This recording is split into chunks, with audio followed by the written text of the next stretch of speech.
बिस्मिल्लाहिर्रहमानिर्रहीम। अस्सलाम वालेकुम। आप देख रहे हैं यूट्यूब चैनल, मैं हूँ ज़ुबारिया रहमान। नाज़रीन, पिछले चंद दिन में बड़ी अहम डेवलपमेंट्स हो चुकी हैं, बड़ी अहम ख़बरें जो है वो इकट्ठी हो चुकी हैं, जिसका एक एक करके जिक्र करेंगे। लेकिन सबसे पहले जो अहम बात करनी है वो ये है कि आज़ाद कश्मीर के इलेक्शन के जो नताइज हैं वो मुकम्मल तौर पर सामने आ चुके हैं और अब तक जो नतीजा आया है उसके मुताबिक PTI जो है वो वहाँ से लीड कर रही है। लेकिन इस नतीजे का असर मुस्लिम लीग नून पर कितना गहरा हुआ है, इस पर बात करेंगे कि मुस्लिम लीग नून के अंदर जो है वो लड़ाई शुरू हो चुकी है और मरियम नवाज की जो ज़हनी हालत है, जो कैफियत है, वो काफ़ी ख़राब है। शहबाज शरीफ साहब जो है वो दूसरी जानिब खुशियाँ मना रहे हैं। ये खुशियाँ पार्टी के हारने पर है, भतीजे के हारने पर है, इलेक्शन हारने पर है। ये किस चीज़ की खुशियाँ हैं इसका जिक्र करेंगे और बात करेंगे जो राजा फारूक हैदर साहब है, उन्होंने कश्मीरियों को एक ताना दिया है और मेरे नज़दीक जो है ये खुद अपनी शिकस्त का एतराफ़ इन्होंने किया है ये ताना देकर। लेकिन कश्मीरियों की बड़ी दिल आज़ारी हुई है, इसका वो जिक्र करेंगे। साथ ही ये भी देखेंगे कि अब अगर इमरान खान साहब की हुकूमत कश्मीर में यानी कि आज़ाद कश्मीर में बनती है तो इसका भारत पर और मोदी पर कितना गहरा असर होता है और कितना वो खौफ में अब इस वक्त मुब्तला हैं कि अगर खान साहब की हुकूमत बन जाती है तो अब उनको नताइज जो भुगतने पड़ेंगे वो कितने संगीन होंगे। नाज़रीन, सबसे पहले देखते हैं कि आज़ाद कश्मीर में गुज़िश्ता 5 साल जो हुकूमत रही वो मुस्लिम लीग नून की रही। राजा फारूक साहब की कारकर्दगी जो है वो ना सिर्फ कश्मीरियों के सामने बल्कि पूरे पाकिस्तान के सामने है।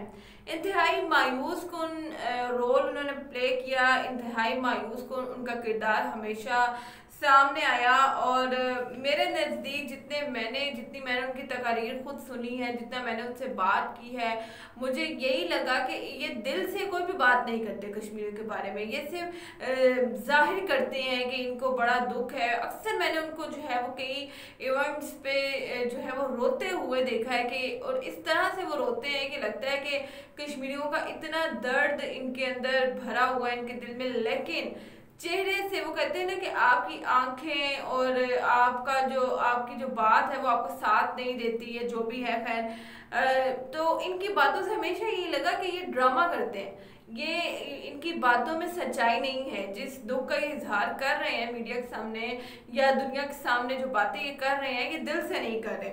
तो यही कश्मीर को भी यही कह रहे हैं कि सिर्फ 5 साल जो है वो रोना धोना करके मीडिया के सामने अच्छे बन के और इस तरह से इन्होंने 5 साल गुजार लिए, लेकिन अंदर की खबरें ये हैं कि इनके ऊपर करप्शन के कई इल्ज़ामात हैं, इन्होंने फंड्स बड़े खाए हैं कश्मीरियों के, वो इनके ऊपर बड़े इल्ज़ामात हैं। तो अब जो है वो जब राजा फारूक हैदर साहब जो है ये इलेक्शन हारते हैं तो पहले इन्होंने हुकूमत पर तनकीद की, इलेक्शन कमीशन पर तनकीद की। बड़ी तनकीद करने के बाद जब थोड़ा सा संभले तो इन्होंने ले देकर जो बाकी का मलबा था वो वोटर्स पर डाल दिया कि वोटर्स ने चूंकि इनको सिलेक्ट नहीं किया, इनको इलेक्ट नहीं किया, तो इस पर उन्होंने कश्मीरियों को बड़ा गंदा जो है वो कमेंट पास किया, ताना दिया। उन्होंने कहा है कि कश्मीरियों की जो जहनीत है वो गुलामाना है।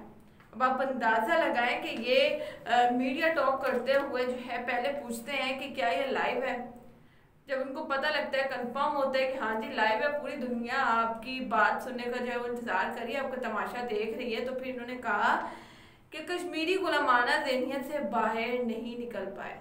आप अंदाज़ा लगाएं कि इन्होंने कितनी गहरी बात की है। कहते हैं कि 250 साल से ये जो है गुलामी की ज़िंदगी गुजारे हैं, कभी एक की गुलामी कभी दूसरे की गुलामी, और आज फिर यही हुआ कि इन्होंने अपनी गुलामाना जहनीत का जो है वो सबूत पेश किया है इमरान खान साहब को वोट देकर। आप अंदाज़ा लगाएं कि ये इन्होंने ताना जो है वो दिया किसे है। ये एक ऐसी कौम को ताना दिया है जिन्होंने आज़ादी की जद्दोजहद जो है वो अकेले लड़ी है, जिन्होंने बिना हथियारों के आज़ादी की जंग लड़ी है, जिन्होंने बिना हथियारों के फौज का मुकाबला किया है, आर्मी का मुकाबला किया है, इंडिया का मुकाबला किया, मोदी के जुल्म का मुकाबला किया, उसको बर्दाश्त किया है। इसको इन्होंने जो है वो गुलामाना जहनीत का ताना दिया है।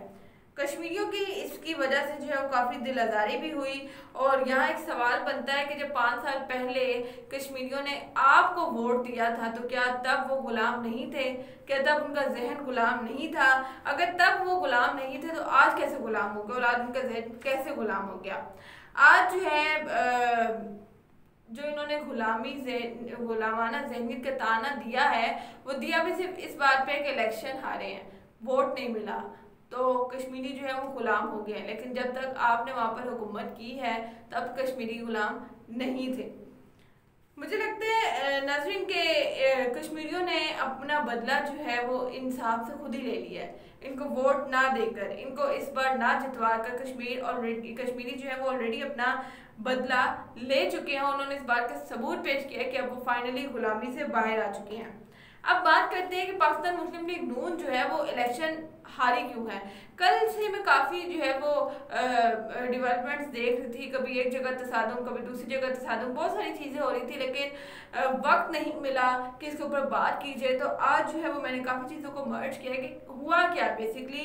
पाकिस्तान मुस्लिम लीग नून जो है वो इलेक्शन इसलिए हारी है, मुझे इसकी दो बड़ी वजूहत जो है वो सामने नज़र आई। तो मैंने सोचा कि उसका जिक्र करें कि पहली बड़ी वजह ये थी कि नवाज शरीफ साहब का जो है अल्हम्दुलिल्लाह से मिलना, बड़ी अहम मुलाकात की थी नवाज शरीफ साहब ने, बाकायदा पिक्चर्स जो हैं वो रिलीज़ की गई थी इसकी। और ये वजह बनी है PMLN के हार की।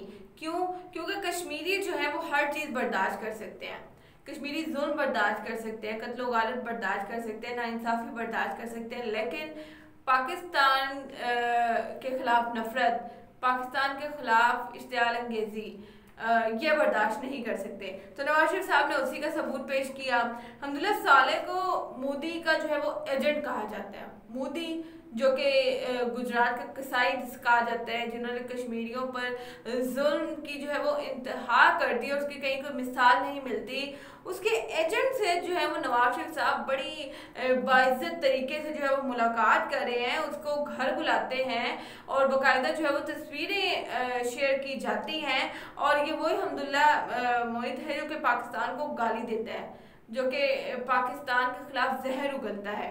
तो जब नवाज शरीफ साहब इससे मिलते हैं, इसको इज्जत देते हैं, इसको अपने घर बुलाते हैं, तो कश्मीरियों ने तभी फैसला कर लिया था कि जो मुस्लिम लीग नून है वो उनके हक में बेहतर नहीं है, वो पाकिस्तान के लिए बेहतर नहीं है। एक तो ये बड़ी वजह बनी पाकिस्तान मुस्लिम लीग नून के हार की।